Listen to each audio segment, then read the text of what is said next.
Yeah, so let's continue. Well, from where we stopped. So the next question is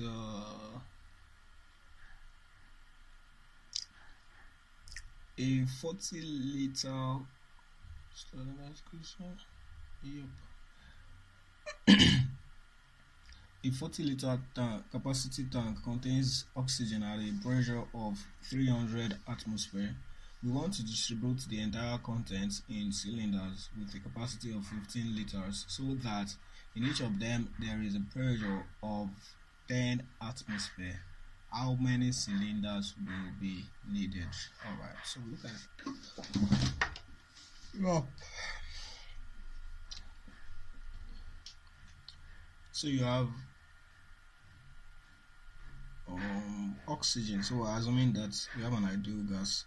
And for an ideal gas, we have the general equation PV equals nRT. So we go from here. They say that you have a 40 liter capacity tank which contains oxygen at the pressure of 300 atmosphere. So we have oxygen at a particular pressure and at a particular volume. Alright, so we know that volume and the pressure. So we want to distribute the entire content in cylinders with a capacity of 15 liters so that in each of them is a pressure of 10 atmosphere. How many cylinders will be needed? So one thing that has not been mentioned here, or that was not mentioned at all, is the fact is the temperature. It has nothing to do with temperature. So temperature, is it temperature?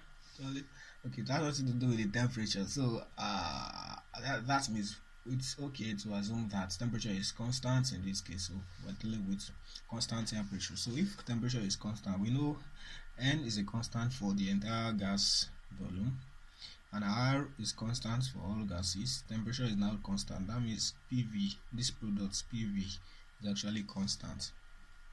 Okay, for the entire volume. Alright. So PV, that's product PV is always constant.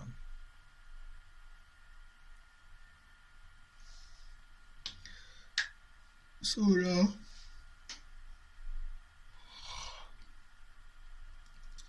now we want to divide everything. Come on, I'm trying to reason this. We have PV over RT equals N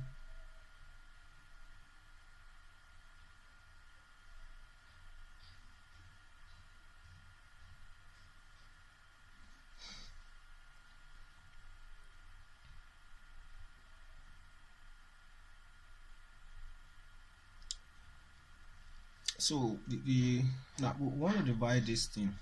So one thing you should be able to deduce from here is that N is going to be PV over RT. Okay, so the number of moles of it is the same gas. We have a certain gas. It's a fixed mass of gas, so it's a fixed number of moles of gas. All right, so say fixed amount of gas. Now you want to separate it into quantities. So, but we know that irrespective of what happens, our n, that's the total number of mole, is going to be the same for all of them. So we want to separate them such that at the end of the day, you have all this. This thing is still going to remain the same.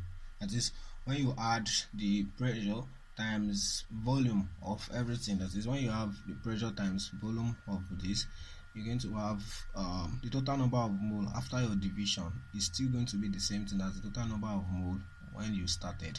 Okay, so that means your PV, that is P1 V1 over RT, will be equal to the total number of mole. So when you have divided it now, the total number of mole will be the number of cylinders. So let's say the number of cylinders is C multiplied by the pressure times volume, okay, over RT for each one of them. I hope you got what we just did. The amount of gas remains the same, we just want to separate it into different containers. Okay, of course, definitely there's going to be different volumes and pressures in each of them. So they are telling us now that we want to separate them so such that at the end of the day we have 15 liters under pressure of 10 atmosphere in each of the containers. So how many containers will we need? So one thing that will remain the same all through is the amount of the gas. The amount of the gas remains unchanged because we're assuming that we're not going to lose any amount of gas, and we're also sure that we want to distribute everything. We're not going to lose any amount of gas, and every portion is going to be distributed properly. All right, and so that means this relationship will be the same thing. And then no reference was made to temperature. That means we are certain that temperature will remain constant, and of course R is a constant, so this can cancel this. You know how we came about that? The number of moles, okay, initially was equal to P1 V1 because everything was together. That is, the entire gas molecules, everything was actually in a confinement, in a single container. So the total number of molecules should be given by this, okay, initially. Now finally, when you divide it, the total number of molecules will be given by this relationship P2 V2. It is the same pressure and volume in each one of them. If they were different pressure and volume, we are going to have something like, okay, let's say you divide it into two portions and there are two different pressure and volume. Let's say you divide into portion A and portion B. So we'll be looking at what's the pressure in portion A, what is the volume in portion A, okay, then you divide by RT, as if temperature is constant, plus what is the pressure in portion B, okay, multiplied by the volume in portion B, then divided by RT. You do everything like that and add them up until you add up everything. That will give you the total number of molecules, or the total number of moles, or the total amount of the gas. Okay, so but in this case the same pressure, so it is P2 V2 for one, P2 V2 for the other, P2 V2 for the next one. So we are adding all of them together, so that's the same thing as multiplying the P2 V2 by the total number of cylinders. So this will give you this relationship. So from here we can proceed. We don't need to do any conversion here because we're not dealing with temperature, so you get now. So we have a 40-liter capacity tank contains oxygen at the pressure of 300 atmosphere.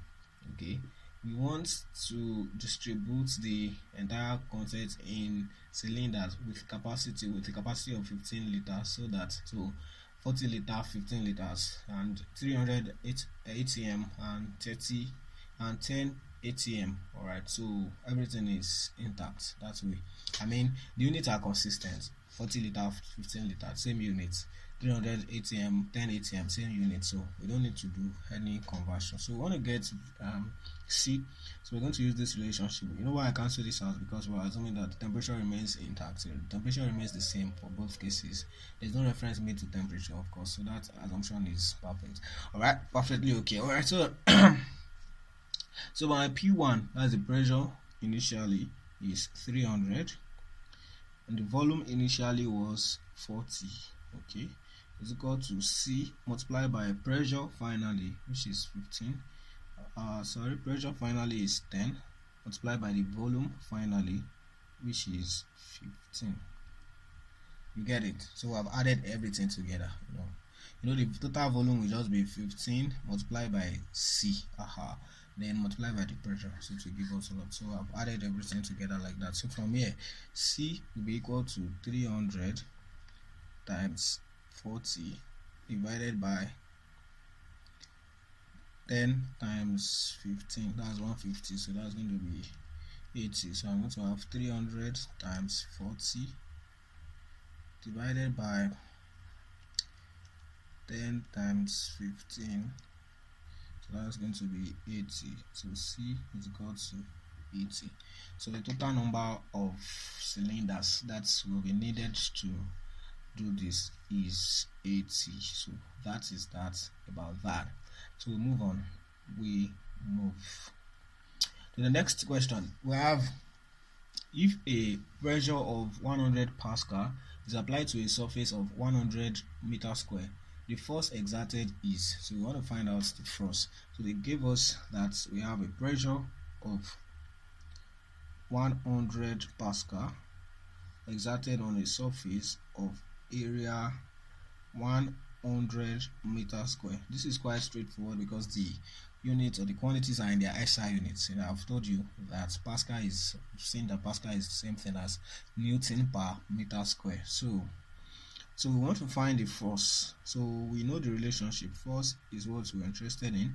We know that pressure is equal to force over area. So from here, force is equal to pressure times area. So this is going to be equal to 100 multiplied by area, which is 100, which is essentially is 10 raised to power 4 in SI units, which is newtons. Okay, so that is how we came about that answer. This is quite straightforward. The next problem, the molar fractions, that is number of components of moles divided by total number of moles of gaseous components of the air taken from the lungs and dried are. So you have air components, in these percentages. We are told that the mole percentage of nitrogen gas is 79.2%. For oxygen gas, it is 16.3%. That is for a sample of air taken from the lungs. And CO2, carbon dioxide, is 4.5%. Right. So we want to find the respective partial pressures expressed in millimeter of mercury. So we want to find out the respective partial pressures, okay, in millimeter of mercury. So how do we go about this? There's something we call the Dalton's law of partial pressures. Okay, it states that the total pressure exerted by a mixture of gases is equal to the sum of the partial pressures of the individual gases that make up the mixture.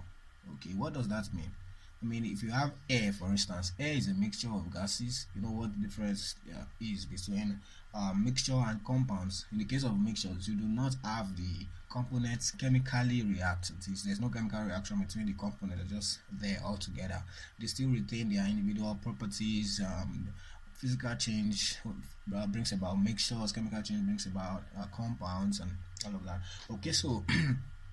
So in this case, this is air. It has all these components. These components are not reacted together. That's why they still retain their separate chemical formulas.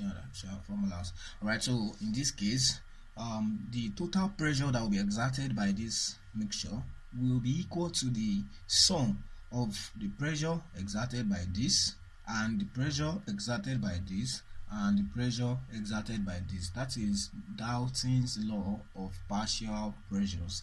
That is, the total pressure exerted by this mixture is equal to the sum of the partial pressure. That is, the pressure exerted in part by this, in part by this, in part by this, all put together will make up the pressure exerted by the mixture of the gases. Alright, so that is the idea.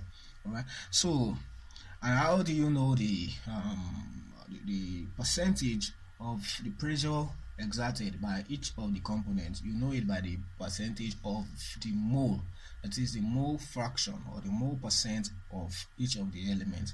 For instance, if we have, for instance, the total pressure exerted by air, by this air or air that has this composition, if the total pressure exerted is 100 atmosphere, it follows that because this one has a percent of 79.2 in terms of mole, then you're going to have this to exert out of this 100 atmosphere. 79.2 atmosphere will be due to the nitrogen component. 16.3 atmosphere will be due to the oxygen component, and 4.5 atmosphere will be due to the carbon dioxide component. So that is that about that. So we want to find out the partial pressures exerted by each one of them. Right, so if you look at the options now, one thing you should know from these options is the fact that by looking at the options, you probably don't know what we're talking about. Look at this. It says the molar fraction and the number of component of moles as a percentage of the total number of moles of gaseous component of air taken from the lungs and dried are this. So the partial pressure, the respective partial pressures is this. So we don't know the total pressure actually of the mixture.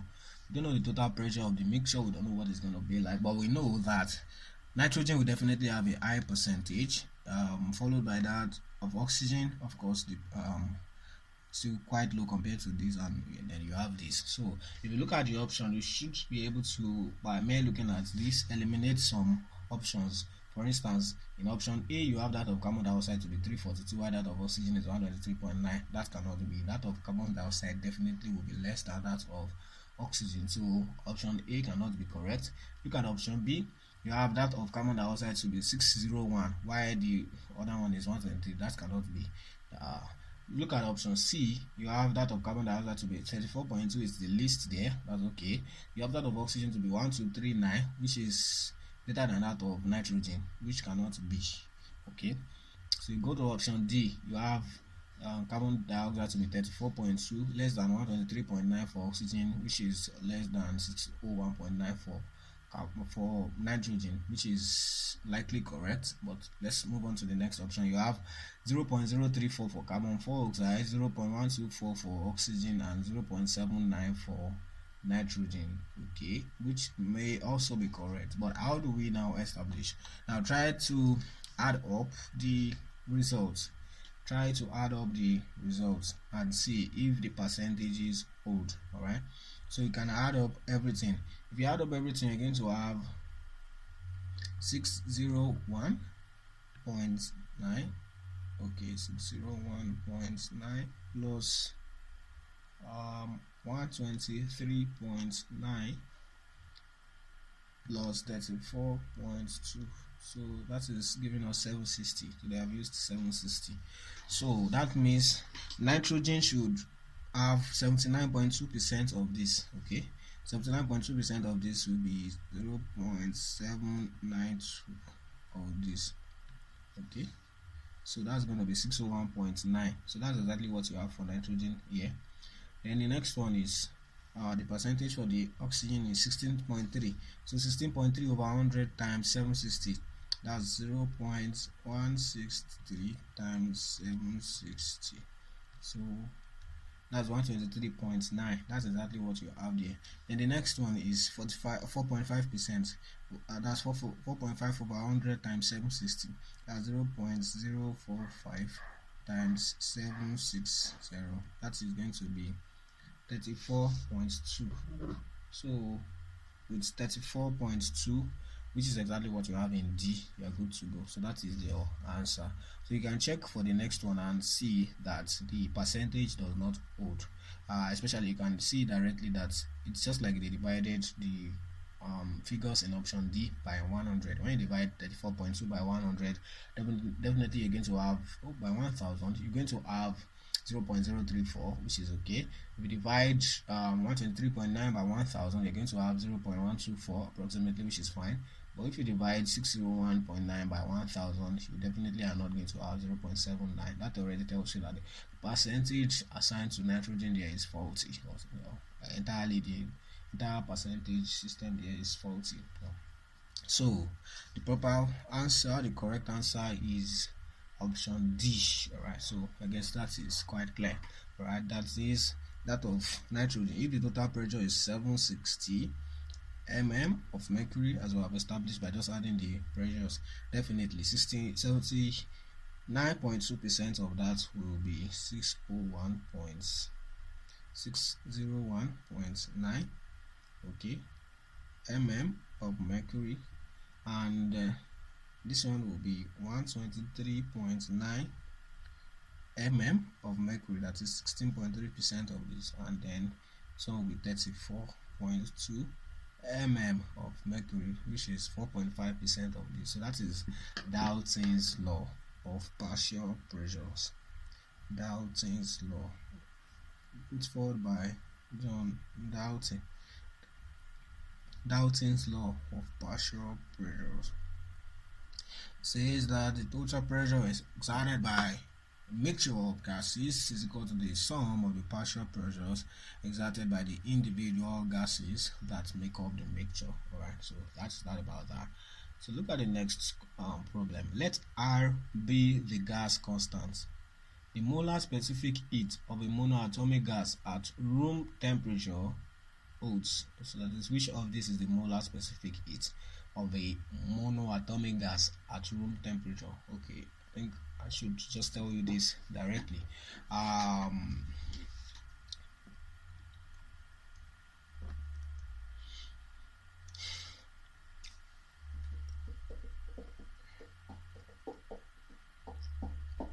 Room temperature, it's 1.5 R. 1.5 R. Let me see. I'm trying to see if I can give an explanation for this. Molar specific heat of a monoatomic gas at room temperature. No, if I'm able to get the derivation, no, that's a long jump. Can't do it without taking you through calculus, which is not the approach in this course. But just know it's 1.5 R, right? 1.5 R. R is about normal gas constants that we've used before. It's 0.314. Right. That one is also it was in per mole per Kelvin. Joules per mole per Kelvin, which is fine. Which is exactly this. What this is saying, molar specific heat. You know what specific heat is? It's specific heat capacity is the amount of heat required to raise the temperature of a substance by 1 degree Celsius or by 1 Kelvin. Temperature change of 1 degree Celsius is the same thing as temperature change of 1 Kelvin. Can you remember what we did here? Alright, so so specific heat. So molar specific heat is the amount of heat required to raise the temperature of 1 mole of a substance by 1 degree Celsius. So it is measured therefore in joules per mole per Kelvin. So the specific heat capacity, when you don't have molar attached to it, it usually implies the quantity of heat required to raise the temperature of a unit mass of the body by 1 degree Celsius or 1 Kelvin. So that means that one will be measured in joules per kilogram per Kelvin. Alright, so that's that about that. Okay, so that's the point here. 1.5 R. The pressure of 1 atmosphere is equivalent to, that's the next question. The pressure of 1 atmosphere is equivalent to, so I've done this before, 10 raised to the power 5 Pascal. So I think you can remember that. Okay, so that is that about that. So I guess we're good to go. So in the next slide, what do we have in the next slide? We're going to be looking at next slide. We're going to be looking at, what is it? What is in the next slide?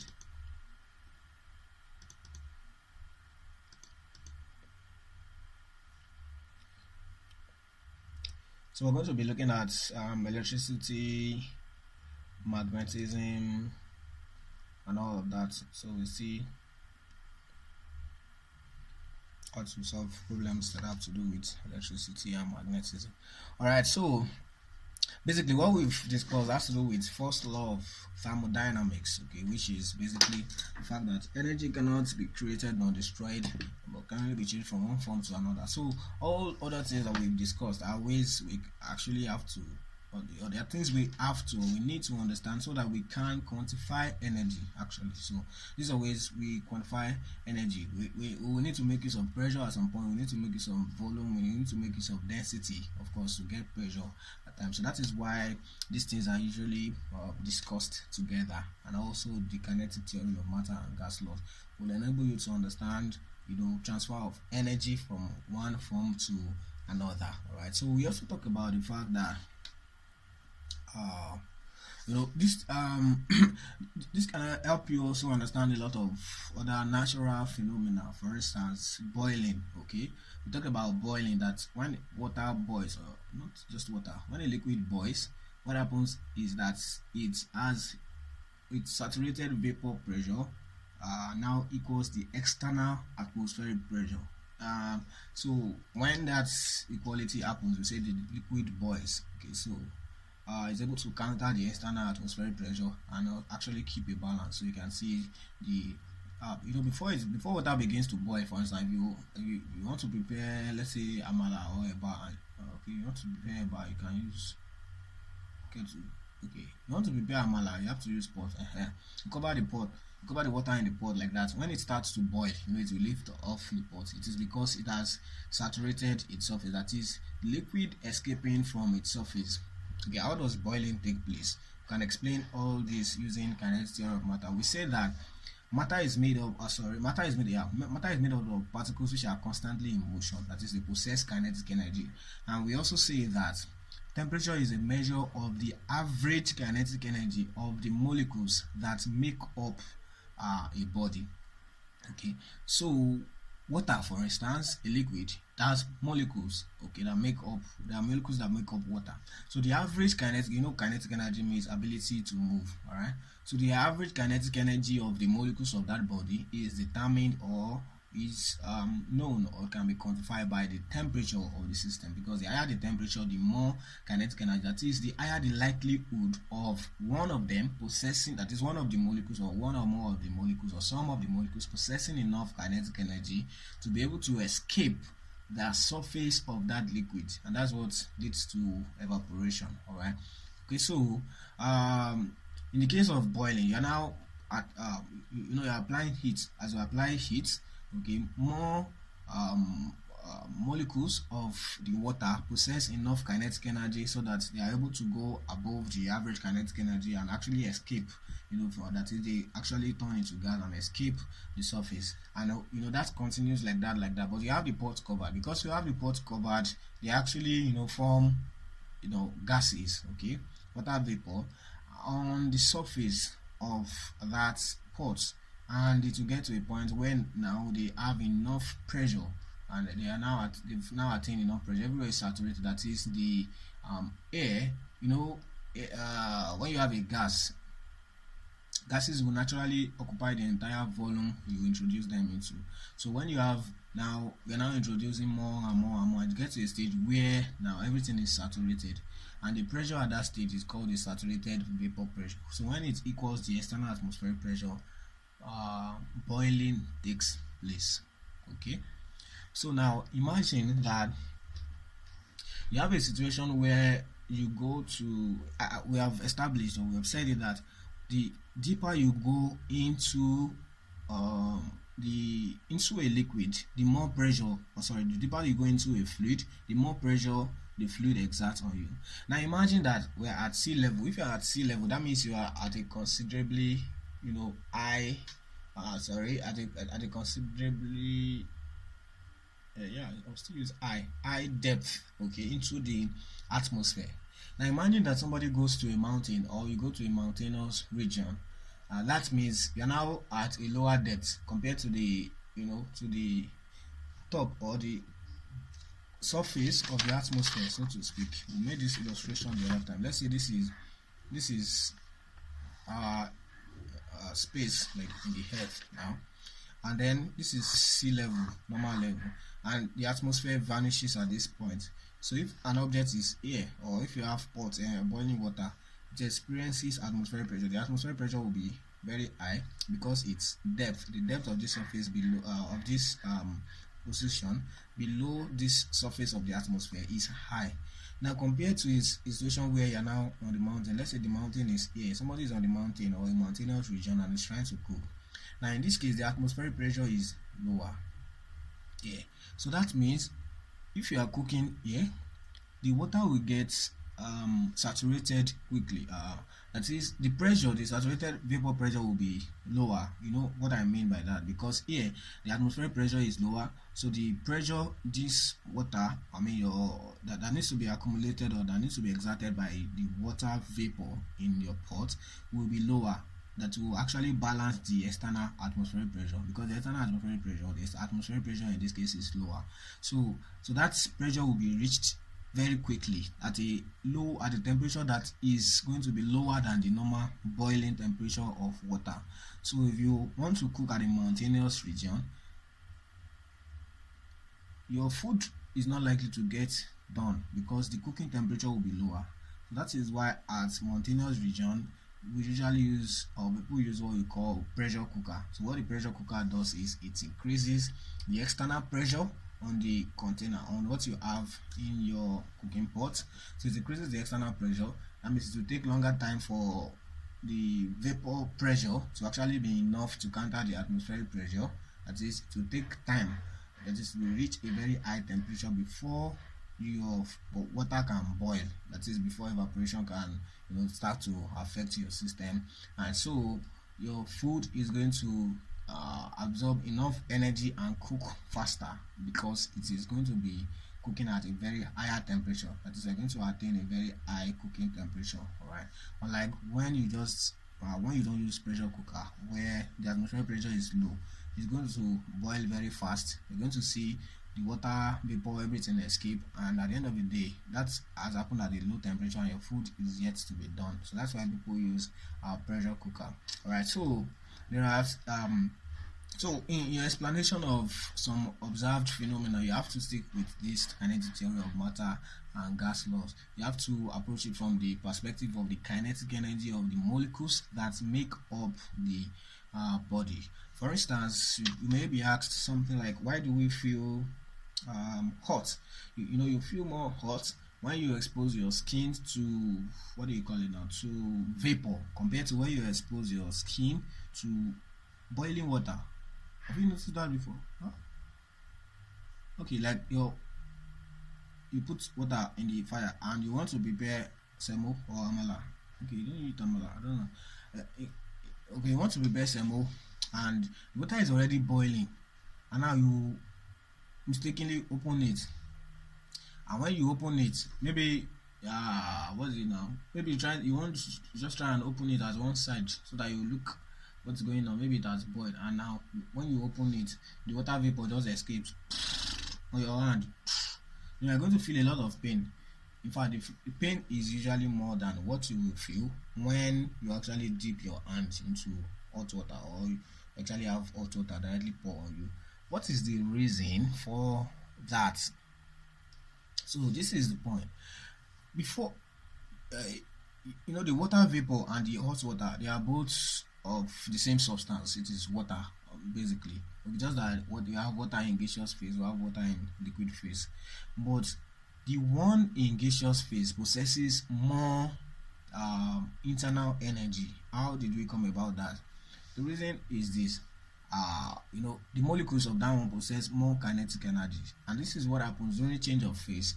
You know that when water is heated at normal condition or standard condition, when water is heated to 100 degrees Celsius, it remains at 100 degrees Celsius while it actually boils or it vaporizes. That is, the molecules continually turn into gaseous phase, and they escape and escape and escape. But for the molecules to turn into gaseous phase, they actually absorb more heat. That is, more heat is being added. For instance, if water is already at 100 degrees Celsius and no more heat is being added, of course, the molecules will not vaporize, so to speak. But as you continue to add more heat, the heat will not lead to a change in temperature. That is why we call it a latent heat. Latent heat means hidden heat.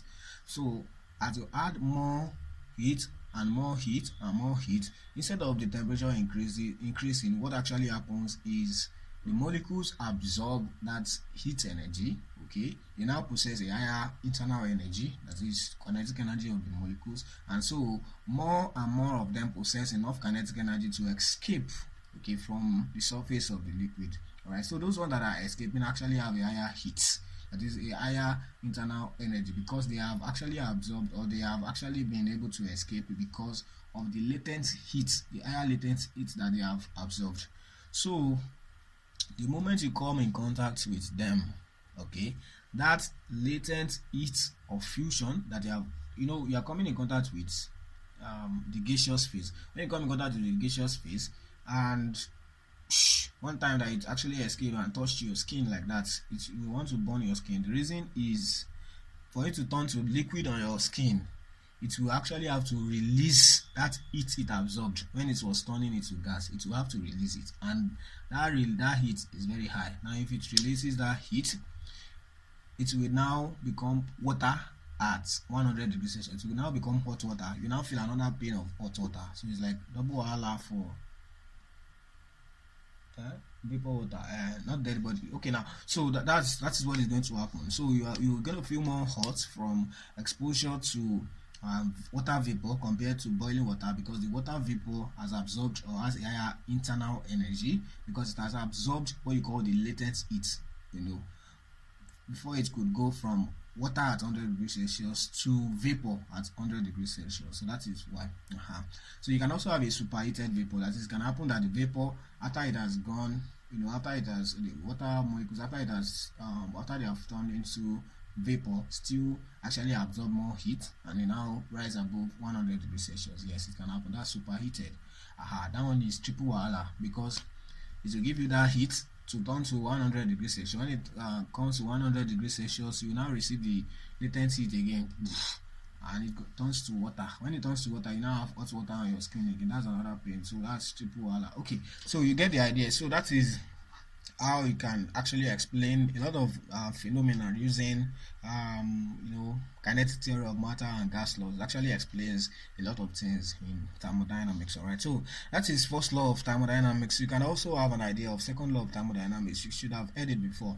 At elementary level, we say that second law of thermodynamics provides that now in first law we say that energy can neither be created nor destroyed, but can only be changed from one form to the other. Now I said something the other time that energy cannot be wasted. Then I corrected myself that no, it can actually be wasted. What happens is it cannot be destroyed. Yes, energy is being wasted. In fact, that is the essence of the second law of thermodynamics. The second law of thermodynamics provides that in any, now this is the layman meaning of it, in any conversion of energy, there is always a decrease in the amount of useful energy. What do I mean by that? Okay, look at this illustration. Maybe not perfect. If you want to pour oil, or you have you get a new keg, and you go to buy petrol, you want to use it on your whatever car or generator or whatever. Okay, car. Okay, do you use generator over the? Okay, I don't know. Okay, in Nigeria we use generator. You can remember. Okay, so you pour it in your generator. You cannot.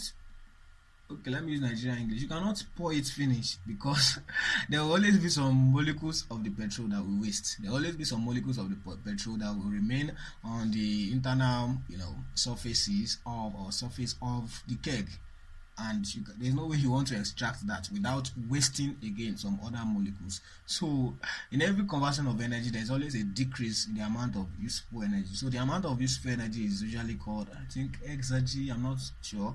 So there's a way we measure useful energy. That's a lot of thermodynamics, calculus and all of that, but let's have the idea. The second law is talking about the fact that there's always a decrease in the amount of useful energy. That is, energy is not completely transferred or completely transformed. Okay, so if I'm converting, for instance, I want to convert what can you think about that? We want to convert let's say electrical energy to heat energy. Maybe you want to use a boiling ring or heater, you call it. Right, so you plug the boiling ring, you want to use some electrical energy and convert it to heat energy. There's going to always be a waste of energy. Maybe you want to use it to boil water.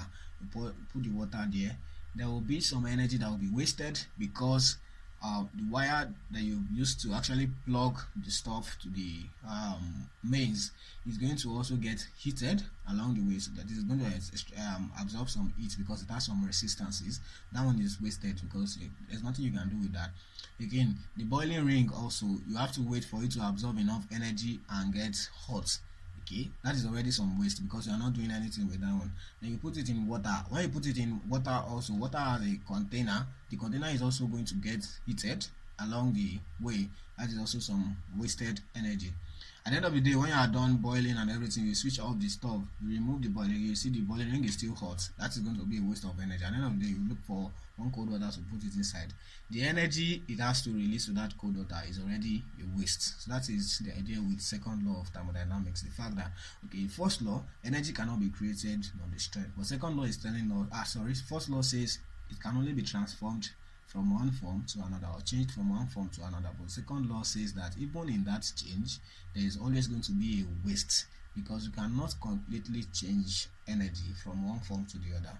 I think with these few points of mine, I've been able to convince you and not confuse you that that is the end for this topic. All right, so in the next class we're going to pick on the next topic, electricity, and solve the problems on it. Thank you.